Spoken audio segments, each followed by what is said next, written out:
একটু ঝামেলা আছে, কথা বলতেছি।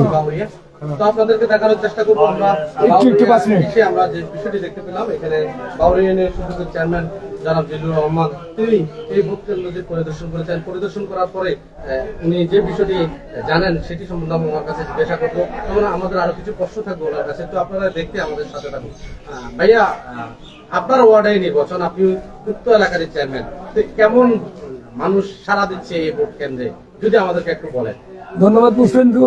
সারা দিচ্ছে আসলে আপনারা নিজেরাও জানেন যে আবহাওয়া বৈরী, তো সকালে যে বৃষ্টির সময় একটুখানি আপনাদের ভোটাররা কম উপস্থিত দিচ্ছে, পরবর্তী সময়ে বিভিন্ন জায়গা থেকে আসছে ভোটাররা ভোট কেন্দ্রে, এবং এটা আমাদের নিজেদের ভোট কেন্দ্র। তো এখানে আপনার ওই মহিলাদের থেকে পুরুষদের উপস্থিতিটা একটু বেশি ছিল, কারণ ওয়েদার খারাপের কারণে অনেক মহিলা আসতে পারে নাই। তারপরে আমরা অপেক্ষা করতেছি যদি মহিলারা তাদের বাড়ির কাজকর্ম সেরে আবার কেন্দ্রে আসে। আর পরিবেশ খুবই সুষ্ঠু, এখানে কোন রকমের কোনো ঝামেলা বা কোনো কিছু হয় নাই, একটা সুষ্ঠুভাবে ভোট সম্পন্ন হয়েছে। আমরা একটা বিষয় আমরা লক্ষ্য করেছি, আমরা সন্দীপের প্রায় 27 থেকে 28টি কেন্দ্র ঘুরেছি।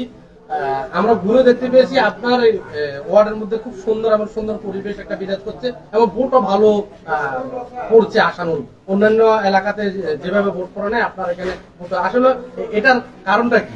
এখানকার মানুষ খুব রাজনৈতিক সচেতন এবং এখানে যোগাযোগ ব্যবস্থা খুব ভালো। আমাদের দেখবেন এই ওয়ার্ডের এই কেন্দ্রের প্রত্যেকটা রাস্তা পাকা, তো অনেকেই আসতেছে, তবে মহিলা ভোটাররা কম আসছে।